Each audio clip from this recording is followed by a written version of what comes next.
Hello everyone. So I did this painting about a year ago. I think January, I don't remember exactly, but I just washed it down and I tried so hard to think of what I could do with this, and it was a pour, and I just couldn't embellish it. I see, like what I pointed out, I saw like a shell, an oyster. I'm thinking, is it a snail? Is it a sea creature? I see coral. And at the end of the day, I can't help unsee the glaring thing that I see. I see a turkey. Now, I've always seen a turkey. It's not just because Thanksgiving is tomorrow. When I've seen this, I always saw a turkey, and I always thought I could work around it. And I just racked my brains, and I finally gave up. And I said, I'm going to gesso over this, and I'm going to start over, and I'm going to start fresh. It's a lot of negative space. It's not a lot to there's not a lot of color there. I'm going to gesso over this. And even if there was, the gesso would cover it anyway. But I'm going to gesso over the whole thing, and I'm just going to start over.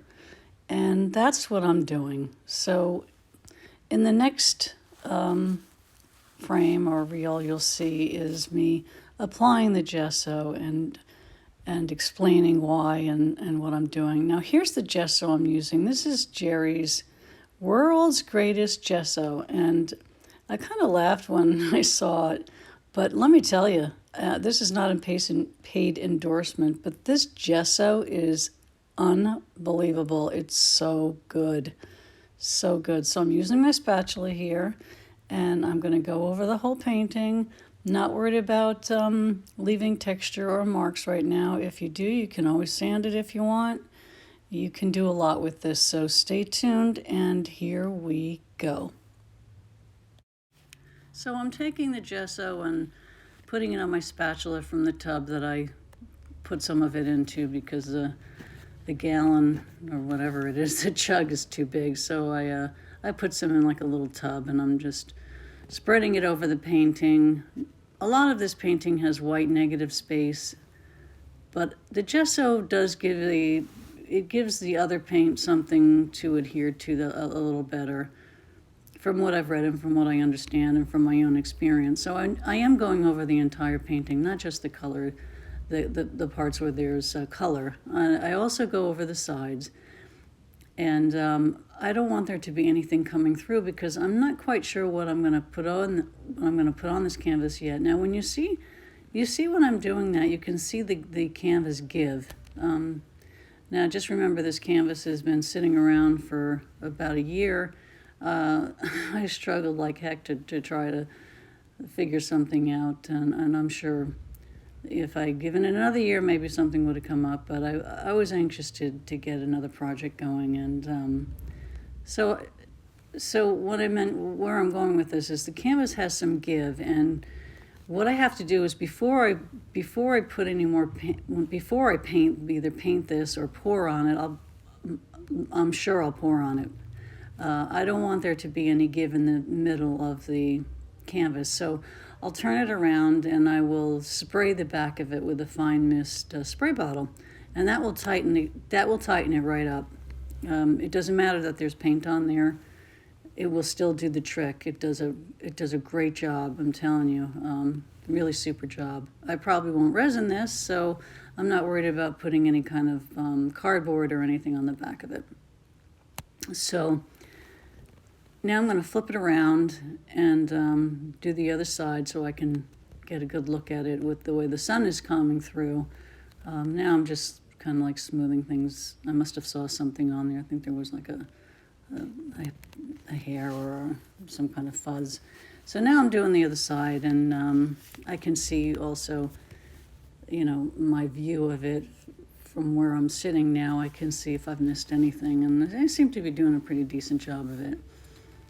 And so that's what I'm going to do through this whole thing. I'm going to do the sides. I'm going to let it dry. I'm not going to go over it again. I don't need to. The paint is not that dark. This gesso is covering it very nicely, and the paint that I put over it will be colorful and thick enough that it will, I believe it should be absolutely fine. So while I was talking, and I cut it out because my grandchildren were talking in the background and they had the Grinch on. So I couldn't really hear it. Also, when I lay the spatula down on the canvas, it makes a really loud noise. So I said, that's just going to be so distracting. While I was talking during this video, one of the things I mentioned is that for smaller canvases, I've read on, on the various group sites that soaking it in, taking a canvas and soaking it in water, and the acrylic will lift right off. And I've never done that, but and I'm sure it works because people say it has said it that it did work. But the size of this canvas is pretty big, and it's really not going to fit in my tub. I never soak a canvas. I have nothing against it. This is just my personal thing. I put gesso on it, and it does the job for me, especially this size canvas. Can you imagine this in my bathtub and then trying to lift off the acrylic? My husband would probably, I don't know, he would wonder what was wrong with me. But anyway, bravo to anybody who can achieve that. Me, I'm just taking the easy way out here. Let's put some gesso on this puppy and let's let her fly. You can sand it down, you can leave it, you can, there's a lot of options. Having gesso is just, it's great. I love it. It does the trick. So have a great day, everybody. Enjoy it, paint, create, do whatever you, is in your heart. Put it down on the canvas, put it down on the wood. Put it down on the paper. Just put it down. Get it out there. It's a great day to do it. And I will be back and when I've decided what I want to do with this, and I'll be recording that as well. Thanks so much. Bye-bye now.